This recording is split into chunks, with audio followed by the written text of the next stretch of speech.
Just to set the context here, Midwest Environmental Advocates represents 5 interested parties as friends of the court in Wisconsin Manufacturers and Commerce's toxic spills law case. Our clients are Citizens for a Clean Wausau, River Alliance of Wisconsin, the Wisconsin Environmental Health Network, Clean Water Action Council of Northeast Wisconsin, and Doug Oitzinger, who is a community leader from Marinette, Wisconsin. Collectively, we are defending the spills law from WMC's assault on this bedrock environmental and public health protection. In this lawsuit, Wisconsin Manufacturers and Commerce is suing the state to undermine Wisconsin's spills law. This law has been on the books since 1978, and it allows the state to quickly respond to the release of hazardous substances and hold polluters accountable for cleaning up toxic spills. Over the last month, our country has turned its attention to the train derailment in East Palestine, Ohio. Calls for more regulation and for quicker and more robust response to toxic spills has been coming from all corners. Many have rightly expressed anger at the way corporations have put profits over people and the ways in which safety regulations have been eroded in recent years. As this national conversation is happening, right now in Wisconsin, our state's largest business lobbying group is working to hamstring our state's ability to respond to toxic spills. WMC is putting corporate interests over the health of people. And to be clear and upfront in everything that I'm saying and everything that we will talk with you about today, we are not saying that WMC's lawsuit, if it was successful, would necessarily affect the response and the emergency response in particular to a situation mirroring the Ohio train derailment if this event were to happen in Wisconsin. That's a hypothetical and it requires too much speculation. But what we can say for certain is that WMC's lawsuit, if successful, would make it much more difficult for the state to respond to the spills of hazardous substances here in our home. Spills large and small. The lawsuit would hamper quick response and clear accountability, the very things that the public is demanding right now. And while those demands are being made, Wisconsin Manufacturers and Commerce wants to move our state backwards. Some spills of hazardous substances occur at a large scale, like we've seen in East Palestine. Others are smaller, involving a single truck or a leaky stationary tank. Releases of hazardous substances are unfortunately a daily occurrence in Wisconsin. Hundreds occur over the course of the year. In fact, if one goes to the DNR's remediation and redevelopment database and looks over the last 365 days, you find that 1,296 spills have been reported to DNR under the spills law over that time period. Whether the spill in your community is large or small, whether it makes headlines or is never mentioned in the media, you want to know that the state has the authority to respond and to force the party that made the mess to clean it up. Again, WMC's lawsuit would undermine the kinds of proactive and quick responses to spills that many now understand as critical to public health and a clean environment. So I'll turn the floor over to Rob Lee to explain WMC's lawsuit and how it would hamper the response to toxic spills in Wisconsin. Thanks, Tony, and good afternoon, all. My name is Rob Lee, and I'm a staff attorney at Midwest Environmental Advocates working on this important case. For over 40 years, the spills law has been crucial to protecting public health and natural resources in our state and has prompted the cleanup of thousands of sites of industrial contamination and other toxic discharges. Under the spills law, DNR is required to be notified of the discharge of any substance that might pose a hazard to public health or the environment. And DNR is also authorized to oversee the investigation and cleanup of contaminated sites by responsible parties. But the spills law also authorizes DNR to take any emergency actions it deems appropriate under the circumstances to minimize harmful effects from a discharge. Now, WMC's lawsuit focuses on PFAS, the contaminants sometimes called forever chemicals. And indeed, Wisconsin's spills law plays an important part in protecting the public from exposures to PFAS. But that's not all. The spills law also protects Wisconsin from thousands of other hazardous substances. From industrial pollutants to manure to agri-chemicals, the list really does go on and on. WMC's legal arguments could undermine the state's ability to respond to spills of those substances too. So let me explain just a little bit further. For decades, DNR staff have used the authority the legislature provided them when it enacted the spills law to determine what substances are hazardous based on the broad criteria outlined in statute, which includes, when appropriate, determining when the circumstances under which a particular substance is spilled causes it to be hazardous. Now, that said, some substances that are extremely toxic, like PFAS, may be hazardous in virtually every circumstance and clearly fall under the definition of hazardous substance in the spills law. The point is that under the spills law, the definition of hazardous substance is purposely designed to be broad, encompassing, and protective by giving DNR the flexibility it needs to address emergency situations and other public health crises arising from the discharge of hazardous substances. WMC's lawsuit would turn that feature of the spills law on its head. WMC is now suing DNR in order to force the agency to go through a lengthy administrative rulemaking process to come up with a detailed list of every possible hazardous substance before regulating that substance under the spills law. During its lawsuit, WMC has even made the absurd claim that until there is a list, DNR has no authority to investigate or clean up hazardous contamination under the spills law. But making a list would mean undertaking a rulemaking process that is rife with administrative hurdles and has become notoriously prone to political interference in recent years, and would likely mean that DNR would never again regain the flexibility the spills law was designed to provide it. Until such a list exists, DNR could be left without authority to respond to PFAS pollution and spills of many other hazardous substances. The image of the train derailment shows why it's nonsensical to go through a rulemaking process or have to stop and consult a list when there's a spill of a substance that clearly poses a hazard before the state can use its legal authority to respond. When there's an emergency or public health crises, we need immediate and appropriate action on the ground. And that's what the spills law was designed to provide.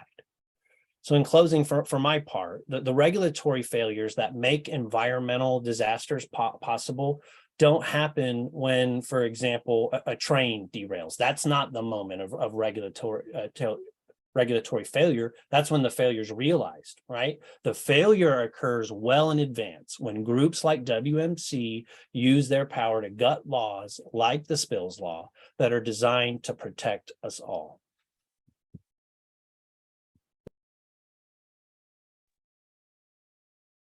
Good afternoon. I'm Tom Killian, a founding member of Citizens for a Clean Wausau. Many releases of hazardous substances don't always make the headlines. We know this all too well in my neighborhood. I live on the southwest side of Wausau, which is a diverse working class community. It is also home to several current and former industrial facilities. My group, Citizens for a Clean Wausau, CCW, is a grassroots community organization based in Wausau. The group was formed in response to concerns about environmental pollution and health risks associated with several nearby industrial facilities. We've educated ourselves and the public about the nature and risks of environmental contaminants in the Wausau area, such as pentachlorophenol, dioxins, heavy metals, PAHs, to name a few. We have faced obstacles to getting transparency, cleanup, and accountability, but we have made progress in large part thanks to legal authority provided by the spills law. And without the spills law, we'd have no legal recourse for holding polluters accountable. Everyday people would be forced to figure out how to deal with soil and water contamination on their own. And I very much sympathize with East Palestine. They had to fight to get dioxin testing. And in my neighborhood, we continue to demand, per the requirements of the spills law, that Waleco fully define the nature and extent of its dioxin contamination on and around its site, which it has not fully done, despite Waleco's historical dioxin TEQ levels being some of the highest ever identified in Wisconsin state history, and the fact that its property immediately borders residential homes and yards and our neighborhood park. It is inconceivable to me that WMC, the most powerful lobbying group in Wisconsin, would use its resources to make Wisconsinites like my family and neighbors here more vulnerable to the release of hazardous substances. However, that is exactly what it's doing.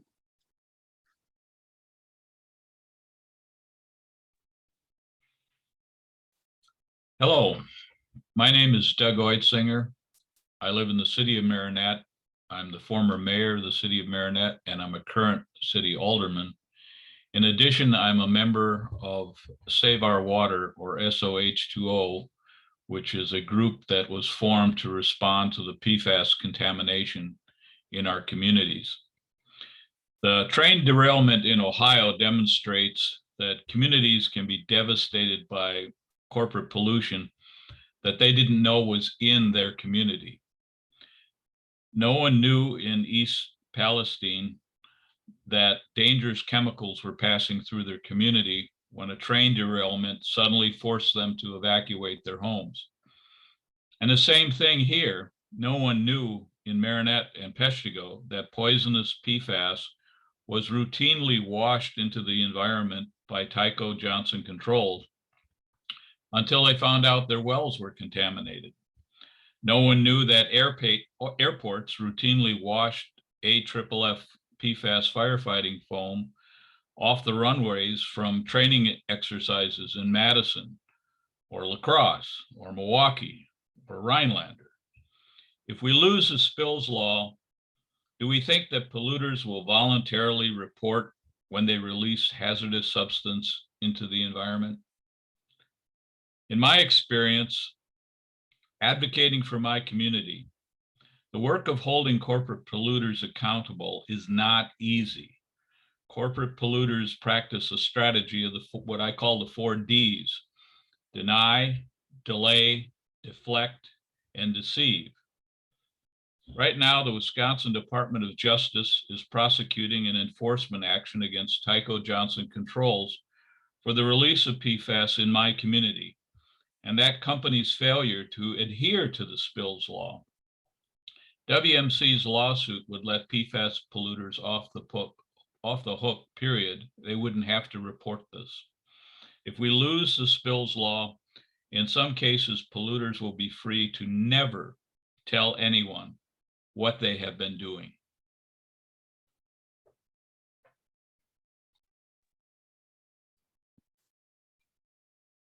Good afternoon. My name is Dr. Beth Neary. I'm a pediatrician and co-president of the Wisconsin Environmental Health Network. We're a group of health professionals who work to educate physicians, policymakers, and the general public about the health effects of exposure to environmental toxins and toxicants. Our organization has been active in defending the spills law because it is critical to protecting the health of Wisconsinites, especially our most vulnerable, adults with chronic health issues, children, infants, pregnant women, and the developing fetus. Watching the news of the spill in East Palestine, Ohio, reminds all of us how critical clean air and water is to our health, or for that matter, to our very existence. Exposure to toxicants can have immediate effects on health, so we've seen headaches, breathing issues, as well as long-term consequences, including cancer. So prompt cleanup is critical to reduce the amount and the length of exposure, That's why the spills law is so important. Exposure to any toxicant is worse for children, infants, and the developing fetus. That is because infants and children drink more water in proportion to their size. They breathe more air than adults because they breathe faster. They run more often than we do, so they take in more oxygen or more air. Their brains, organs, and immune system are rapidly developing. They have a longer lifespan to be exposed to the toxicant. No parent wants to worry about what's in the water they use to cook their evening meal or to fill their child's water bottle each morning on their way to school.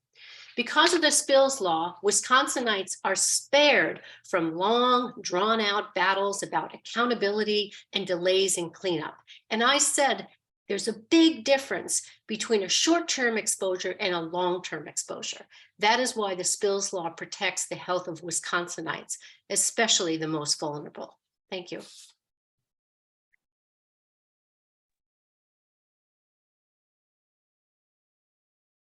Good afternoon. I'm Allison Warner, the Executive Director of the River Alliance of Wisconsin. The River Alliance of Wisconsin is a statewide nonprofit organization that has been empowering people to protect and restore water for 30 years. You've heard from others today about the importance of the spills law. To boil it down to the essential point, Wisconsin spills law is grounded in what we all learned in kindergarten. If you make a mess, you are responsible for cleaning it up. After the East Palestine derailment, many people are talking about how the speed of the response to a spill is critical. An important feature of the spills law is that it provides the legal basis for immediate and quick action. This is critical because rivers, lakes, and especially groundwater are extremely expensive to clean up once they are contaminated. The state must be able to act quickly in any spill. As you've just heard from Dr. Neary, when spills of hazardous substances enter water, they pose an even more significant risk to human health, not to mention risks to natural resources. Efforts of rivers, lakes, and groundwater are necessary. The spills law is one of the main ways polluters are held accountable and financially responsible instead of taxpayers. The disruption of health concerns and anxiety that the East Palestine community is currently facing are evidence of a larger point. When there is a spill of hazardous substances, someone always bears the cost of pollution. WMC's lawsuit would leave communities like Marinette and Wausau and all of us paying a greater price in terms of our health and financially for someone else's mess. Thank you, everyone. And we'd just like to close by giving a quick update on the status of that case, the case that we've been discussing here this afternoon. So WMC's lawsuit is currently pending before the Wisconsin Court of Appeals, District 2. The case has been fully briefed, but it has not yet been assigned to what we expect to be a 3-panel judge that would ultimately decide the case. So it is pending before the Court of Appeals there. On behalf of our clients from whom you've heard from today, we did submit a friend of the court brief clearly demonstrating that the legislature did not intend the DNR to go through an exhaustive rulemaking process to create a list before regulating hazardous substance discharges under the spills law. Now, the Waukesha County Circuit Court did previously rule in favor of WMC, but importantly granted a motion staying the court's decision until the Court of Appeals weighs in. And so DNR continues to be able to implement the spills law as the legislature always intended for the time being, but that certainly may not last. And with that, I think we will open it up to questions. As Tony indicated, I believe we're taking those through the Q&A feature.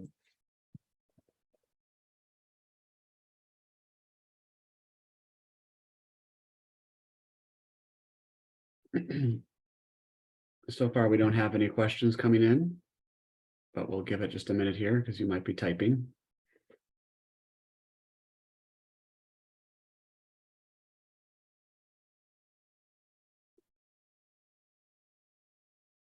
Danielle is asking about some data that we provided earlier, and Danielle, you may be we provided some data earlier about the number of spills in Wisconsin, and then she asked, do we have any figures on spills related to dioxins in Wisconsin? We don't have any handy. Tom, I'll throw it to you in just a second. I will say that that's something that we could help you get, Danielle, and also that the database that I mentioned earlier is quite useful in being able to generate those kinds of queries on particular hazardous substances and where they've been released and where there are ongoing remediation efforts. So anything that you would add, Tom, to the question about, do we have any figures on spills related to dioxins in Wisconsin? Yes, well, I can speak to Wausau's situation here. So with the Waleco site along Thomas Street, that's one of the most severe penta and dioxin sites in Wisconsin history. And when they tested the soil levels on site there, the dioxin TEQ level was 174 parts per billion dioxin TEQ at 6 inches depth, and the dioxin TEQ on the floating product layer of the water table in our neighborhood was 2,600 parts per billion dioxin TEQ, and you can run those figures by any expert or analyst who's experienced in dioxins, and they will tell you that's exceptionally high. And just for an example, in the 80s and 90s, the Dow Midland site, I believe in Michigan, came in at about 52 parts per billion. So in Wausau, historically, at the Waleco site, those levels were extremely high. Thank you so much, Tom. And Danielle would be happy to follow up with just some more statistics and answer your question specifically if we can be of some assistance. Nick Robinson asks, what action do you plan on taking to keep the spills law in place? Do you plan to take legal action against WMC? Rob, this kind of relates to where you were going with your conclusion. Do you want to just take this question? Well, sure. Certainly don't envision taking any immediate legal action against WMC for this, but certainly fully intend to continue participating in the ongoing litigation in our capacity as friends of the court, right? And continuing to make the argument that based on the text and history of the spills law, right, the legislature never intended what WMC is asking. So we'll certainly continue to participate in that litigation as it progresses, depending on the outcome before the Court of Appeals. Certainly there is an opportunity to appeal that decision to the Wisconsin Supreme Court. The Wisconsin Supreme Court does not actually have to accept that appeal if it does not want to, but that is a possibility, and we would seek to participate there as well. Thanks, Rob. Any other questions before we close?